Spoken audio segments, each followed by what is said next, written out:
In this video, we are going to be discussing the fact that we finally have an explanation for Super Saiyan. And we're going to go over just how this fits in to the Dragon Ball saga as we examine the Q&A from Toriyama. Hey there, what's up everyone? My name is Justin, this is the Den of Nerds, and if you like this video, please go ahead and like it, subscribe to the channel if you want to see more Dragon Ball Super content, and right before we go ahead and jump into this video, I just want to give a quick shout out to Super Saiyan Light Goku for getting our nerd card question right. You were right, Goku. The writer for the Dragon Ball Super manga is Toyotaro. Good job there, buddy. Now, recently we got a Q&A translated by Herms98 from Akira Toriyama, and this is meant to answer a lot of questions that people have had about Super Saiyans. Now, from videos you've seen from Josh and a couple from myself, we have been talking about Saiyan genetics and how there has to be some sort of genetic explanation for the fact that the Universe 6 Saiyans were able to achieve Super Saiyan so quickly. And we finally have that explanation here. In this Q&A from Toriyama, he has answered a couple of questions related to Super Saiyan and has really cleared this up for the fans. So going ahead here, I'm going to be putting up the Q&As as I read over them. Can anyone become a Super Saiyan if they train? The answer: it's not like anyone can become a Super Saiyan through training and anger. In order to become a Super Saiyan, one's body must contain something called S cells. Once these S cells reach a certain amount, a trigger, such as anger, will explosively increase the S cells and cause a change in the body. That is Super Saiyan. Most Saiyans have some S cells, although not a great quantity. The reason why Goku and Vegeta's children can become Super Saiyan relatively easily is probably because to a certain extent they inherited a lot of S cells, and also because Earth's environment is gentle and easier to live in than planet Vegeta. Toribot says, lately everyone becomes Super Saiyan so easily, but it is no simple matter. So this goes along with what we've talked about before, about how the Universe 6 Saiyans have been able to live in a more peaceful environment, have not really had to face that whole wartime element, been killed off so easily, so they've had time to pass down these genes and develop sort of differently. Next question: how does one increase S cells to become Super Saiyan? Having a gentle spirit is the best way to greatly increase one's S cells, but most Saiyans have trouble with this, which I think is why no Super Saiyans appear for such a long time and they became the stuff of legend. However, one can't reach the quantity necessary for becoming a Super Saiyan simply by having a gentle spirit, so a certain amount of battle power is indeed necessary. Looked at in this light, it's easy to see why becoming a Super Saiyan came easy for Goku. There's a picture of Goten that was in the translation that says he was able to easily become a Super Saiyan thanks to inheriting lots of S cells. And for the picture of Goku, it says a gentle heart plus high battle power resulted in Super Saiyan.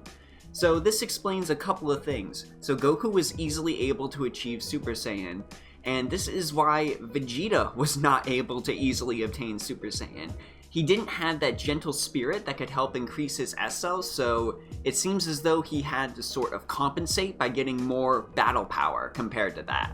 So maybe there's some sort of ratio that's going on here between Goku and Vegeta, and this is why Goku is able to achieve following Super Saiyan forms so much easily, because he is gentler. This also sort of explains how Cabba and Kale were also able to achieve their Super Saiyan forms so much easier, because Cabba and Kale both have gentler hearts. Whereas with Caulifla, she simply had more battle power. So with Caulifla's increased battle power, that's how she was able to achieve Super Saiyan despite maybe not being as gentle as Kale or Cabba. We got another question here that says, was the legendary Super Saiyan Frieza feared the Super Saiyan god that appeared in Battle of Gods? In a certain sense, they are the same person. That is to say, very long ago, before planet Vegeta was the Saiyans planet, there was a man named Yamoshi, who had a righteous heart despite being a Saiyan. He and his 5 comrades started a rebellion, but he was cornered by warriors and became a Super Saiyan for the first time, though his transformation and fearsome fighting style shocked the other Saiyans. Outnumbered, Yamoshi eventually wore himself out and was defeated, but this was only the beginning of his legend. Afterwards, Yamoshi's spirit wandered in continuous search of 6 righteous-hearted Saiyans, seeking a new savior, Super Saiyan God. And that's why there's that ceremony to become Super Saiyan God. And why did Biru search for Super Saiyan God? Biru's probably picked up on information about Yamoshi's spirit in his prophetic dream. The fact that this is recorded in the Namekian Book of Legends is likewise because the Namekian elder who wrote it sympathized with Yamoshi's spirit.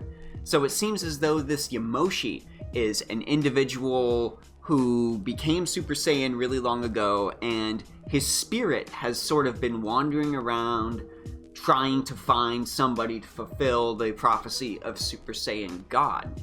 Now, this ends up bringing a lot of other theories to his mind. Could Goku be a sort of maybe reincarnation of Yamoshi, or did Yamoshi's spirit, figure out where Goku was after wandering the cosmos for so long? I'm not really sure, but I would definitely like to see a manga or a TV special or something about this Yamoshi, so we could see what the very first actual Super Saiyan was like. Now, I'm pretty sure this means that the episode of Bardock special where he goes back in time and becomes a Super Saiyan may no longer be canon, or it could be that as a result of this Saiyan was actually a lot further back than Bardock and appeared before Bardock. But that's a question we still need Toriyama to answer. But I want to know, what do you all think? How do you feel about this new development in terms of Super Saiyan? I've heard some people comparing this to the midichlorians from Star Wars. Do you think that's a reasonable comparison? And would you like to see a sort of episode special about Yamoshi, or some sort of explanation in Dragon Ball Super? Please go ahead and let me know in the comments. And before I go ahead and let you go, let's go ahead and get our nerd card question rolling. Now, in one of the Dragon Ball Z movies, there is a form referred to as the pseudo Super Saiyan form. What Dragon Ball Z movie does that form appear in? Go ahead and let us know in the comments to get a shout out in a future video. This is Justin from the Den of Nerds. I hope you're all having an awesome and nerdy day, and I'll catch you later.